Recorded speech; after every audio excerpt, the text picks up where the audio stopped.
T-minus 60 seconds and counting. We passed T-minus 60. 55 seconds and counting. Neil Armstrong just reported back it's been a real smooth countdown. We passed the 50-second mark. Power transfer is complete. We're on internal power with the launch vehicle at this time. 40 seconds away from the Apollo 11 liftoff. All the second stage tanks now pressurized. 35 seconds and counting. We are still go with Apollo 11. 30 seconds and counting. Astronauts report it feels good. T-minus 25 seconds.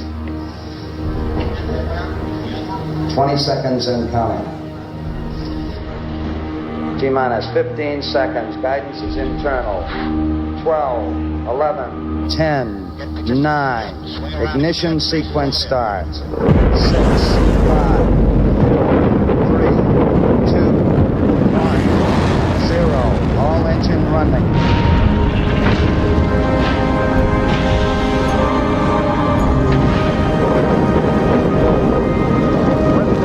We have a liftoff, 32 minutes past the hour. Liftoff on Apollo 11. Power clear.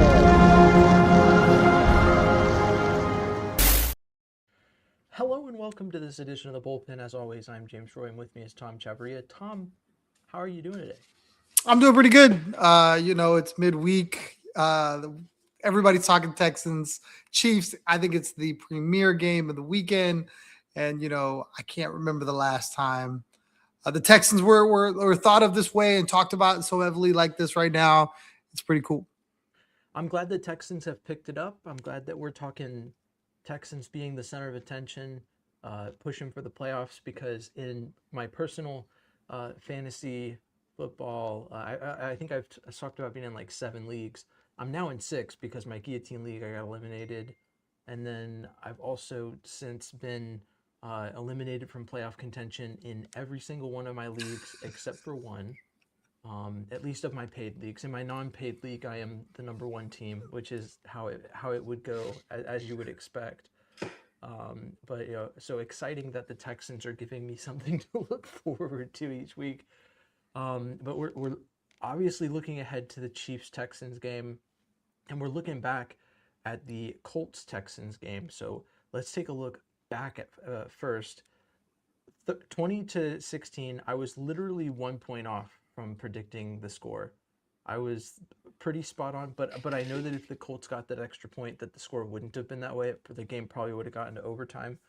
But yeah, super hype that the Texans managed to get this win. How do you think this affects your view of the team moving forward, and what are your takeaways from that game? I mean, it really makes you think about the Texans in a different light. At least for the casual fan. Obviously, the guys that been riding and dying with this team since day one. I feel like they always felt like this could be the ceiling for the Texans, that they could be one of the elite teams in the league or the AFC. And I think a win against the Colts, who a lot of people have very high, they're very highly thought of. With the way that they run the ball and the way that they defend, it's awesome. I mean, this is what you wanted going into the season, and after an 0-3 start, you thought, I probably can't get there. Now, I mean, everything is on the table. The division is on the table, and that's really what that game did. I really I'm so impressed with the way D'Amico Ryans was able to keep this all together. A lot of people want to nitpick at this team and they should be better and they should do this, they should do that. But things happen in the season. I mean, look no further than the team they're playing this week. I don't think anybody had the Chiefs where the Chiefs are, and their backs are up against it. But there's nobody that's counting them out because they've earned that. So that's kind of the way the Texans have approached the season. I feel like they just kept chopping wood, and now they're in a place where everything they want is in front of them, and I'm pretty excited for it. I'm excited too. And before I get my answer, Nas in the chat, shout out to you. Thanks for commenting. I am looking into doing more giveaways here soon. I've definitely got more tickets, so be on the lookout for those. I think those will become hot commodities with the Texans actually picking it up towards the end of the season. But I think that the big takeaway for me from this game is that it looking forward. I see this stretch of football to me was always going to be more difficult. But with the win against the Colts, now you have two of the remaining games. To recap for those who haven't heard me talk about it, at around the time that the Texans lost to the Broncos, I said there was 4 games that they had to split, and the rest were pretty much, I don't want to say guaranteed wins, but they were games the Texans should win to go 7-2 in order to get to 10 wins and make the playoffs. And so obviously with the 2 wins over the Bills and the Colts, the Texans have already gotten those 2 wins they need, which means they're playing with house money, which is not a concept that Tom likes for me to talk about, but I don't think that's necessarily all the way the case, but based off of what I've spoken on, they do have 2 games to give with the Chiefs and the Colts on the schedule, and with the other 3 teams on the schedule being 2 teams that have been eliminated from the playoffs in the Raiders and the Cardinals, and then the Chargers, who I view them pretty similarly to the Bills. It's a team that this Texans defense can absolutely knock the offense in the mouth. Their defense doesn't make me think, it doesn't really scare me enough relative to the Texans offense, as bad as the Texans offense has been. Um, and they've improved a lot. So even more so, the Chargers to me I might live to eat these words. I don't like saying it out loud. I don't like talking about an opponent like this, but I mean, the Chargers do not really scare me as an opponent on the Texans schedule. So when you look at the Chiefs where they are, the fact that the Chiefs scare me more, the fact that the Chiefs scare the national media more. I mean, the way that this game is being looked at, I think that this Texans team, if they win against the Chiefs, could legitimately sweep the rest of the season. I've said their best case is 5-0, worst case is 3-2, and I think that the win over the Colts confirms to me like that they're ready to play higher profile opponents. The offense has progressed to a point where we can expect them to provide what the defense needs. Are they all the way there? I wouldn't say so, but the offense looks a lot better, and it makes me feel a lot better moving forward. I do think that one of the big implications that comes from this is looking at the division. You said the division's on the table. I think that a big question that I have, I'm going to ask you, and I'll give my take on it after, is the Texans, or sorry, the Colts and the Jaguars play this weekend. They play twice over the next set of games. What is the most ideal outcome of that series for the Texans? Is it a split? Is it all the way one way, all the way the other? How do you think that series affects the Texans, and what's the ideal outcome? I think it really depends on how you feel about the Texans, the last game of the season at home against the Colts. If you feel like they should be able to get a win there, then you should be rooting hard and heavy for the Colts to beat the Jags, because you would have the tiebreaker over the Colts, in my opinion. Obviously, I think the best case scenario is they just beat each other up. They take turns taking L's. The Colts get one, then the Jags get one, and the Texans just keep winning, and they blow right by both of them.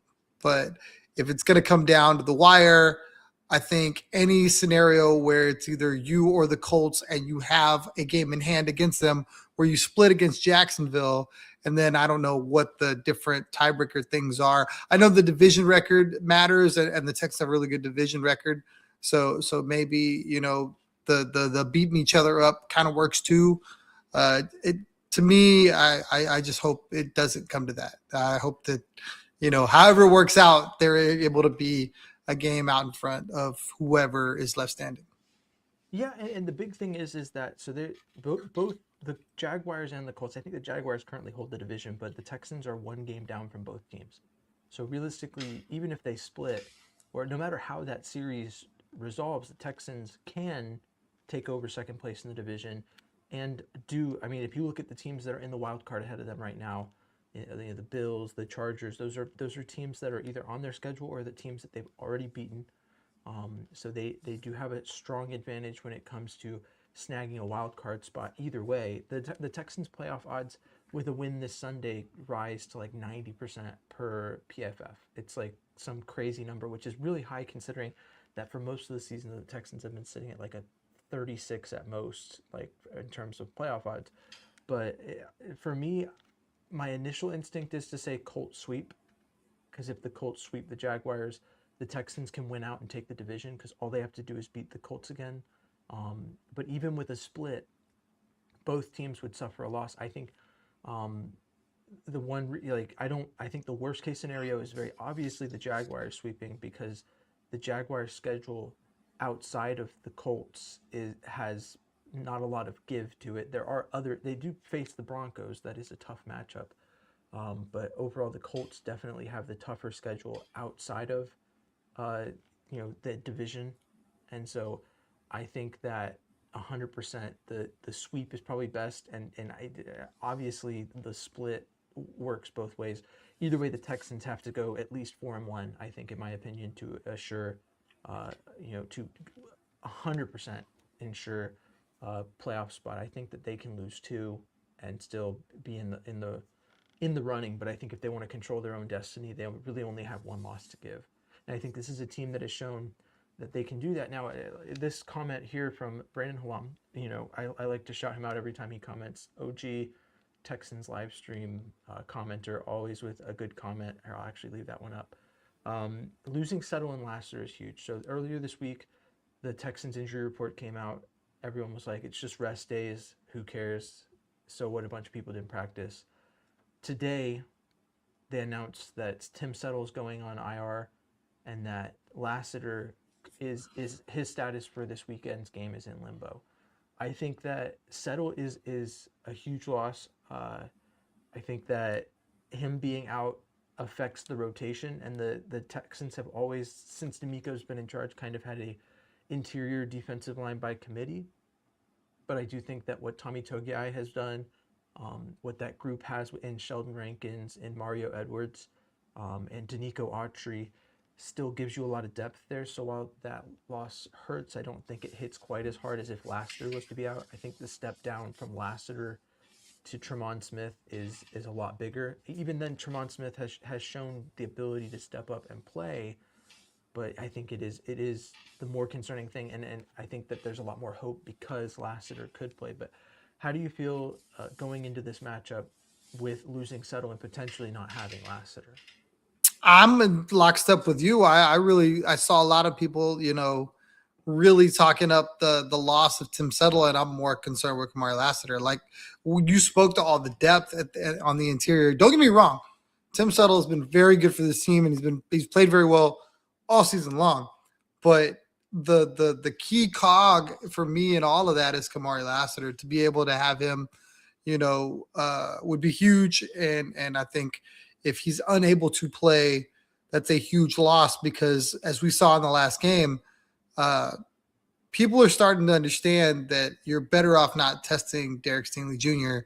He was targeted one time in the Colts game, and it was like the last play of the game. So if you still have that in the game coming up, whoever is on the other side is going to be challenge heavy, and Kamari has done just a phenomenal job. He's been beat a few times, but for the most part, he's the leading tackler on the team. So forget the coverage aspect, just tackles in general. That's a huge loss there as well. And for me, that's a guy you really want to see suit up on Sunday. Yeah, and the other part of it is that, like you said, they're going to pick on whoever's not Derek Stingley, because Derek Stingley is Derek Stingley. But the other part of that puzzle is that the Chiefs have not been able to very effectively run the ball. So they become very one-dimensional, and they kind of rely on Pat Mahomes to be Pat Mahomes on offense. And you really want Lassiter on the field, because that, creates your Iron Dome sort of defense against anything that the Chiefs could do. It basically, I don't want to say ensures 100% lockdown of the Chiefs offense, because obviously D'Amico does run a bend don't break offense, or a bend don't break defense, but Lassiter's presence would certainly be missed. Let's see, we've got comments from Brandon. We'll bring those up. There's 2 spots for Andy Reid, the Chiefs wide receivers to target, safety 2 and wide receiver 2. That's the other thing too, is that Jalen Reed hasn't officially been designated as out for this game. The injury, as far as I know with him, is that there's a metal plate in his arm that broke. They have no timetable for his return, which means I don't think he's going to play. Kay Adams has been doing all kinds of recruiting for the Texans. She's asked Tyrann Mathieu if he'd play for the Texans, trying to bring him out of retirement. Justin Simmons, but the Texans continue to bring in they've brought in a buttload of DBs, all mostly cornerbacks, since they've opened up a bunch of roster spots. And I'm not seeing the logic of why we haven't gone after maybe a bigger name in the safety market. But yeah, wide receiver 2 and safety 2 are probably going to be where they, or I guess CB2 are probably going to be what they want to pick on. Um, I guess a big question, Tom, is how do you think this affects Jalen Petrie in terms of the safety depth? Miles Bryant, I think, has been asked to step up and play safety and even nickel in this equation. How do you think this affects the way the Texans will manage the depth chart with if Lasser doesn't play? I don't think they try to change too much.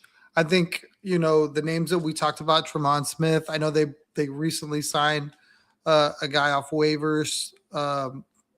I think all of those guys are going to be probably plug and play. I don't think they want to take Jalen Petrie away from what Jalen Petrie does, because that star safety role has really, been where he's excelled. So I don't think you want to do like subtraction by addition or addition by subtraction. I think you probably leave that alone and just kind of roll with what you got. Kay Adams is like, she's going to get like a day in Houston, like between all that she's doing for the Texans, and then her and Durant have this thing where they talk a lot. So, she's constantly in on the Rocket stuff. I mean, you might as well just bring her to H-Town. If the Texans sign a safety and it becomes the difference between them like winning a Super Bowl and not making the playoffs, or however you want to see it, if you can make that tie, I'd be down to sign a petition to build a statue for Kay Adams in front of NRG Stadium, right next to Toro, right in front of the NRG. I'd love to see it as I walk in, just right there. Thank you, Kay, for the Super Bowl. But she's been pushing hard. She's been gunning. I quoted that tweet. She liked the tweet that I tweeted about it, because I think she agrees. She's trying to put safeties where they go, playing matchmaker in general. I think she does that a lot. But you know how it is when you put a pretty woman in front of an athlete. He'll say anything if he thinks it's, because Jaylen Brown got caught up with that. Was it Malika Andrews, or was it who was he sitting in front of? He's like, I'm gonna win 3 championships by the time I'm 25. Maybe it was Taylor Rooks. Taylor Rooks. I was like, I couldn't blame him. I couldn't blame him for over promising, but yeah. So maybe some of that from Simmons or from Tyrann Mathieu may be attributed to that. But I mean, both of them seemed like they have reason to want to come back. I mean, this Texans defense is really good. They both specifically cited what DeMeco Ryans is doing with this Texans defense, but I do think it would be a worthwhile thing to at least inquire about those. And Justin Simmons, this is not his first time in the Texans Twitter, please sign this guy mill of information. So I would be shocked if the Texans didn't make a move towards that. But I guess internally they have Jalen Mills. Jalen Mills has played a few games for this team. He's been serviceable. The problem is that he's practice squad right now. They've already filled, I believe they filled all of the new openings on the 53-man, and they've used all of his elevations. In order to elevate him, they need to sign him to the roster. So that is another potential piece of the puzzle. But I think, and I'll bring this comment back up, Brandon brings up a good point. We could see Jalen Reed in like a club or something. I don't know if maybe they like Jalen Reed so much that they'd rather have him in a club than like, someone with 2 arms that are both able to function. And it'd be a real shame if they went with him in like some sort of club and he could have gotten a pick, but he just has 1 arm, so he can't make the pick, and it becomes the difference. But I also think it's like his forearm. I think it's like higher up. It's not like a wrist thing. So I don't necessarily know that that's an option. The Simmons thing is interesting. I really just think it's about money with him. I think, whatever it's going to cost to bring him in, it seems like it'd be dumb not to at this point, right? Like even if it was just because, hey, we need a body. Like, why wouldn't you do that? Yeah, I mean, I would say like early on, like if you asked me back when the Texans lost to the Broncos, they're like, hey, we have a safety problem. Drop a couple mil or a few mil on a safety. And who cares about the cap? I'd be like, well, I would care about the cap. This Texans team needs to show that it's going to contend before it makes a cap move like that. But now you've got two really good, Justin Simmons and Tyrann Mathieu are both guys that I wouldn't mind having in the secondary. Even if Jalen Reed came back healthy, I think they'd be good mentors, good guys that like what Jimmy Ward is supposed to be being, which, obviously not Jimmy Ward. Who knows if he's coming back? I think Texans cap treated with him and Kurt Heinisch that if they don't play the rest of the season, their contracts just bump forward and we just get an additional year of them because they just, I don't know how any of that works. I didn't really read too much into it. Or maybe the contract is null. I don't know. But we're already talking about it as if they're not going to play this year. But we've reached a point now where the Texans are sitting at 7-5. I think looking at the AFC playoff picture, I could see them in the AFC Championship game against either the Broncos or the Patriots. And I don't see a universe where that game is so far out of reach. Like, I think in the past, it's felt like we've talked about the Texans making it and facing these giants like the Chiefs, the Ravens, and the Bills. None of those teams are really gigantic status. In fact, some of them might miss the playoffs. I think for sure at least one of them will. So this Texans team not only is looking at its best opportunity to make the playoffs right now, but it's looking at its best opportunity to make the playoffs and be a threat as the offense has progressed and as the defense is the best defense in the league. There's no question about it. I don't have any reservations. I don't have any doubt in my mind. This Texans defense is the best defense. If you think that losing a starting safety knocks it off of that pedestal and you can replace that, I don't care about what the cap number is that you have to pay to do it. The cap doesn't exist, Nick. Make it work. Like, sign a safety. Make it happen. So that's kind of where I'm at. Or sneak Justin Reed back in. Hey, who knows? Who knows? But let's talk about something else real quick. This is a thought that I had a minute ago. I feel like this may or may not be a good time to bring it up. I don't want to entirely derail the chat, but today the Texans announced their Walter Payton Man of the Year team award winner, not the overall league winner, but the guy who will represent the Texans in that. And it is Azeez Al-Shaair. As you can imagine, that sent shockwaves throughout at least the Jaguars fan base. That's most of the people I saw complaining about it, because of who Azeez Al-Shaair is and what the Walter Payton Man of the Year award is to some people. What do you make of him being selected? What do you think it speaks to with him, and how he's perceived throughout the league? And it's nothing about how he's perceived throughout the league. This is 100% about how he's perceived on this team. I think that because I believe that's how that works, right? Like he's a representative for the Texans, not like he was chosen by the league.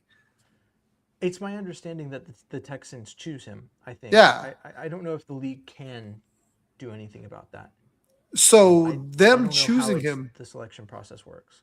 so them choosing him just shows how much they feel like he is a leader on their team and just an outstanding individual. And maybe kind of like saying like, look, I know you guys think he's a dirty guy, but we don't feel that way. And this is our guy, and we think he is what, we want our guys to model after. Well, and what's funny to me is that like the way Azeez Al-Shaair plays football would be considered soft like 15 years ago. It would be like very lightweight stuff. Like, I don't know if you like. I know you did. I know I did. Watch Ray Lewis play football. I don't mean to point out how much older you are than me, but you probably watched a lot more, a lot more hard-nosed football than I've watched in my lifetime live. But I mean, like, I think what Azeez Al-Shaair has done, he's kind of a scapegoat for what's becoming a softer league, which I feel like every 5 to 10 years you could say the league has become soft, and this player is the poster child for why that is. But obviously I agree with you. If the Texans are the ones that picked him, it more speaks to them. I think that there's been plenty of social media backup from people who know him, backing up that his claim to being a contender for the award. Do I think the NFL is going to select him as the Walter Payton Man of the Year? No, I have no doubt in my mind that he's not going to win the award, because I think that process would take more unanimous support from the rest of the league, and I don't think he has that. But I mean, I trust that he's a great guy. He seems like a great guy. Stressens met him. I think if there's anything that, and so did Tom, if there's anything that speaks to who Aziz Al-Shaair is, when he was suspended last season, the Texans fans put together a watch party, which you went to. Stressens was part of the people that hosted it, and he literally showed up and watched. He didn't like roll up and say hi as a PR stunt. Like he watched the game with everyone, and hung out and like basically did like an extended meet and greet, and then left. And I don't think that someone who's a complete jerk and absolute, I don't know, someone who is what a lot of people paint Aziz Al-Shaair to be doesn't do that. So, and I don't know, Tom, can you speak to what that was? I don't know how much you got to talk to him or whatever, but. So, I mean, I talked to him very little, but I mean, he was just a real chill, down to earth dude. It wasn't like he showed up with like an entourage or guards or anything like that. It was just him. And we were at Tejas Brewery, and he just pulled up and, kind of hung out with some of the guys, watched the game with some of the guys, was cheering for his guys right there. Like, I mean, just another dude, which you see these guys on TV, you see these guys and you just think they're so much separate from like the average person. Not Aziz, rolled up like nothing, Stressens made him a shirt, one of his shirts. I thought it was really cool. And I've yet to see any other Texan player do anything similar just on a whim. I think they found him on social media and he just pulled up. And Yeah, I think it's he crazy. commented on a post and showed up. And I mean, I don't know. I thought it was pretty cool of him to do that. Ironically enough, I'm pretty sure that the game he was suspended last year was the Chiefs game. It was. So I'm pretty, yeah. And I'm glad that he's not suspended this year for this one. And I think he actually is the only player that practiced in full on the injury report after showing up and not practicing yesterday. So good on him. But yeah, I thought that was interesting that he was the one selected for that. I don't know if that was just like the Texans, an FU from the Texans to the league, it could be a combo. It could be a lot of things that affected that. But interesting to see that. Looking ahead to this game in KC, I want to talk through maybe a few things that could affect the way the Texans play. One of the big topics of discussion this week has been weather. If you know me, I mean, Tom, you know me. I've gone as far as to say the Texans need to be the number one seed in the AFC the year that they make their run, because they need to play an NRG pretty much the entire playoffs into the Super Bowl to avoid cold weather environments and give themselves the best shot. This is the first real cold weather test of the season. I have to ask, I mean, how much do you think that affects it? I know it's pretty cold today, so they, maybe got a little glimpse of it, as much of a glimpse as you can get in Houston at cold weather. But, I mean, how much of a factor do you think that is in this matchup? I mean, it's tough, right? Like, you look at these guys on some of these on this roster, and you go, hey, this dude's from here, or he played at Ohio State, and, weather shouldn't be an issue. And at the same time, you see him go out there in some of these cold weather environments and start really slow, and can't help but wonder if the weather played a factor. I don't know what the forecast is for Sunday, what potentially it is. I mean, I assume it's going to be pretty cold. I think as long as it's not windy, I mean, as long as you don't have rain or snow or something like that, just you line them up and you go. Once they get going, the temperature probably doesn't bother them as much as the adverse conditions on the football or the adverse conditions on the field. Yeah, I trust that Will Anderson Jr. is going to walk by the Chiefs locker room, look Pat Mahomes straight in the face and say, lace him up. It's going to be a long 60 minutes. What's that one viral tweet that always goes around? I don't know who keeps tweeting that.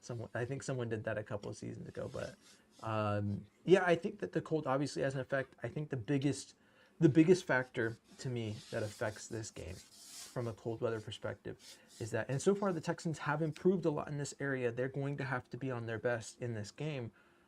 Red zone scoring has relied a lot on field goals and really scoring in general in these games that has kept it close has been the Texans' ability to convert field goals. Some refer to Kaimi Fairbairn as a dome merchant.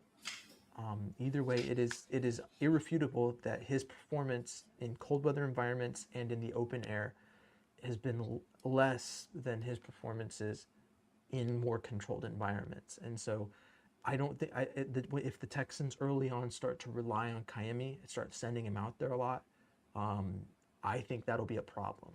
I think that that's my biggest concern. If the Texans come out and they play like they once CJ sort of got into it, and they started moving, they had drives where they got into the red zone and they scored touchdowns.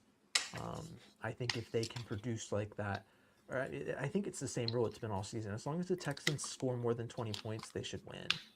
Um, and I have a comment here on Instagram. Frank P says, we played in Arrowhead in the cold last year. We lost that game. So, I mean, and obviously I agree with you. If Tank didn't get hurt, that probably goes a little different. And it was a one-score game, which is what the Texans have been doing all year long. In any loss, you can't point to a loss where they've lost by more than 4 points. They've been playing really close with really good teams, but the point still stands.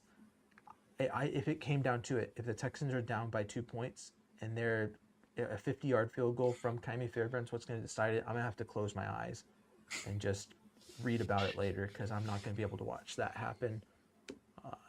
It's going to make me really nervous. So I'm hoping that the Texans can get going early, get into the red zone and score touchdowns so that we don't have to worry about whether or not Kaimi Fairbairn can kick in this cold weather, since it's been shown in the past that it's not a sure thing. So that's my biggest concern with the cold weather environment. Are there any particular aspects of this Chiefs team? I mean, this is a team that's sitting at 6-6.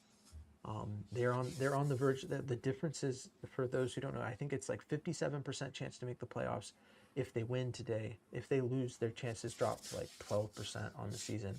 So the Texans, with a win this weekend, could essentially put the dagger in the dynasty, and bring it to an end as much as you can. I mean, that's a talented team. I would equate the Chiefs to the Astros this year if they were to miss the playoffs, because it's not a team that's like not going to make the playoffs next year just because they didn't this year.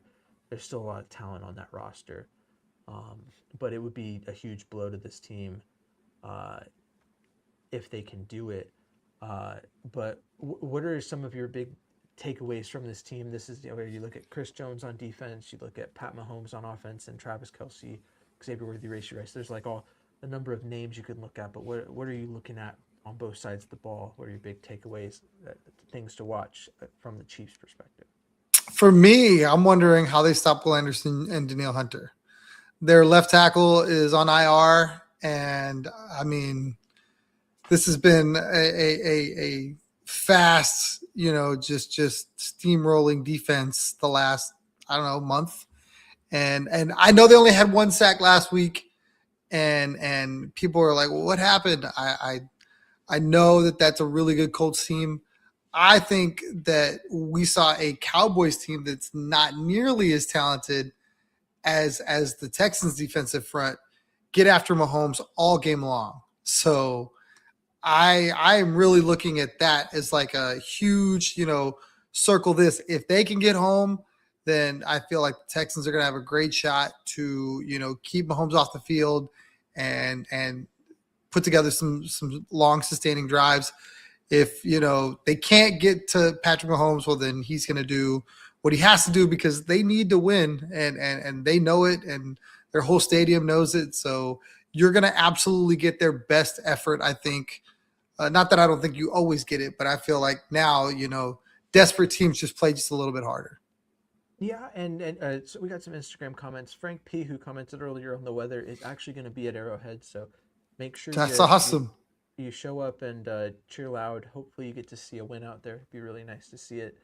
And then after this, I want to talk about Foley Fatukasi, because I'm not really sure on his status. I'm going to look into that. I don't know, Tom, if you've got it. Like, I can't even remember. Is he physically unable to perform, or what's his I deal? thought he was, and I thought it was a minimum 4 game, like anything else. Yeah, I thought so too. So, but I don't know when he's supposed to come back. They open up like like a a window, like a window, 24 right? window or something like that. Yeah.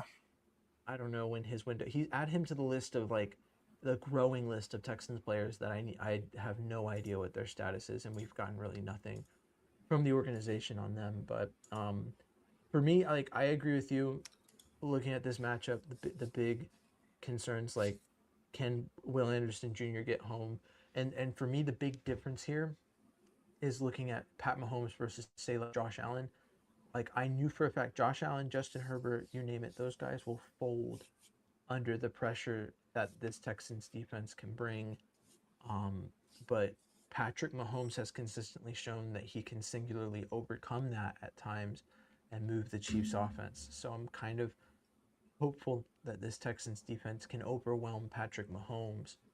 And that is really the big thing that I'm looking at. Um, obviously, offensively, Chris Jones is Chris Jones still Chris Jones? What can he do? And George Karlaftis, just really that Chiefs front. Can they stop the run and get to C.J. Stroud? Is this offensive line, after having two really good games against two contender teams, um, still as good as we think they are? Can they step up and protect C.J. Stroud? And Dalton Schultz. Someone called this out. Texans Jacob had a post on Dalton Schultz's receiving prowess this season. But if you watch, like he's been pretty exceptional blocking, and I don't think he's going to be left on an island with George Karlaftis like last season. So I think that's already an improvement. But did you get the info on Fadu Kasi? Yeah, it's a shoulder injury that he sustained week 4. He was placed on IR October 4th. So I don't know. So he could return, but he hasn't been designated, so I don't think he will. Yeah. And that's the last. I haven't seen anything recent. Yeah. Well, I mean, I don't know. Either way, the D line helped. I mean, we spoke to it earlier. This. Oh my gosh, we got someone in the chat. H is up and horns down. I don't know how you do that. You can't do that. It's horns up, H is up. They both got to be up. That's how it goes. It must be a little brother fan. Sorry, little brother. Must be a fan of Texas. 15 years is a long time to go without a win. Yeah, it's a very long time. This is like the most important 2-3 week stretch, depending on the year of football for me, because Texas A&M, and then Navy and Army are like the two biggest games of the year for me. So I'm excited, looking forward to that. I've got a Navy jersey. My dad's USNA alum, and so I've got the new 250th anniversary jersey on the way to him. I'm excited for him to get that. I sent it by way of Roger Staubach. I'm hoping that he has signed it, so that my dad will get an extra special surprise when that arrives. So looking forward to that. Let's look at this game and let's get our score predictions in. I'm excited to see how you view it, how much the weather affects your prediction, but we'll start with you. What's your prediction? Let's go 24-21 Texans. Okay. What? Anything to elaborate on that? Just let's see. You said 24-21. You're not given the 2 field goals you usually do. Are you in the same boat as me? Oh no, I think he's gonna miss one. I think he's gonna get. Miss. I think he's gonna get 2 chances. I think he's gonna miss one. Okay. I like that prediction. I think that I'm gonna give the same prediction as last week. I think that I have to, because I think that in my mind the other team has to score less than 20, and the Texans have to score more, or at or more. So I'm gonna go with 20-17, and take the Texans. If we're going storybook ending, I definitely don't think that it comes down to a Kymie Fairbairn field goal. I'll set the scene with the Texans down 17-13, with 46 seconds left. C.J. Stroud has had a day. It's not necessarily been the most impressive, but it's not been unimpressive. He's just been able to move the chains, keep the defense, rested, and keep the game close. And now it's time for him to do what he did against Tampa, which is why I picked 46 seconds particularly, and engineer a methodical drive, not only to to get down the field and kick a field goal, but instead to get a touchdown, he needs it. That's what the Texans need in order to win. So he similarly just kind of moves it. You see a nice little 20-yard completion at Dalton Schultz. He's keeping it along the sidelines. The Chiefs defense is just gassed. They've finally given up, and CJ is picking them apart, and it comes down to it. About 10 yards out, he hits Dalton Schultz over the top for a touchdown, and the Texans win it. That's what I've got. That's my storybook ending. Now, last week was the closest I think I've ever gotten to getting the score right. I didn't have the exact way that it happened down, but so I'm gonna stick with the same score prediction because maybe this week it'll actually happen that way. And I hope not. I hope for our sake it doesn't happen that way. That's a stressful day of football right there. A stressful day at the office. Yeah. But yeah, it's Sunday Night Football. It's prime time, and the Texans, I think last year technically wasn't a primetime game, even though it was a Saturday game. So this will be, I think, the first primetime game against the Chiefs in the regular season, if I'm not mistaken. The Texans have some good ones against the Chiefs. You've got the back when I'm going to date myself here, but back when the Chiefs had Dwayne Bowe and Matt Castle, they were up, and then Andre Johnson caught that corner touchdown with the McNairs on the sideline right there when he did it to take the lead and win that game. That one sticks out in my mind as the one that I turn to. But I'm excited. I'm excited to see it. Do you have any final thoughts before we kind of bring this thing to a close? I really feel like they can lose this game and still be in a great spot. I say that I'm definitely picking them to win. I'm just saying, for the fans that go from one end to the other, there's going to be people if they don't win. Well, now their chances of winning, the percentages now say they won't make the playoffs. Mock draft season all over again. So I do believe that they've done a really good job to get to this point. From 3-5 to 7-5 is no small thing. To go into Arrowhead, or what is it now? It is Arrowhead, but it's like something else. GEHA, I don't know. Yeah. Arrowhead, I don't. To go in there and get a win is going to be a huge task. I do believe they have the team to do it. I just know that Kansas City has been this team for, the better part of a decade, and I don't think they're trying to see it stop anytime soon. So in order for them to, have a chip in the chair, as they say, they have to win this game. So I expect them to come out with everything that they have. And if they manage to figure out a way to get it done, I'm not going to feel any less confident about the Texans to, win the division or make the playoffs, because it'll still be in front of them. We talked at length about, they were going to have to do a lot in these games against Buffalo and Indy, and then they went and won them both. So, you spoke to house money earlier. I don't want to say that, but I do believe this is a game like it's going to feel amazing if they win it, but I don't think it's the end of the world if they lose it. Yeah, I think that the way this changes, it changes the calculus in terms of like who you want to win or lose in, the Indy Jaguars game. It doesn't really matter who loses the first. If the Texans lose on Sunday night, it doesn't really matter who wins or loses the first one. You're kind of rooting for a split at that point because you need both of them to suffer a loss. But I think that we've reached that point. There was obviously points in this win streak where a loss would have been like, okay, well, now we're back to square one. Maybe that we're teetering, but the Texans are on a 4-game win streak, and I think this is the first time in that win streak where I can look and I can say, okay, a loss here doesn't hurt as bad as it would before. And I think that legitimately the Texans, they could go as bad as 3-2 over the next stretch and still have really good playoff odds, in my opinion. But I do think that we've moved past, the sky is falling, Chicken Little, Mock draft season next week. Mock draft. Start over, mock draft season. So I think we're in a good spot.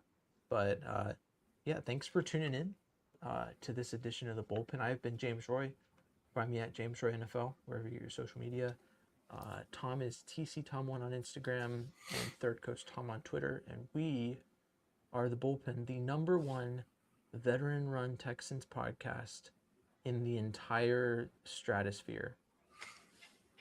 I don't know. There's not a whole lot of podcasts going on in the stratosphere, but we are the number one there. Number one on the moon as well, in case you were wondering. But thanks for tuning in. As always, stay classy, Houston. Vamos Texans.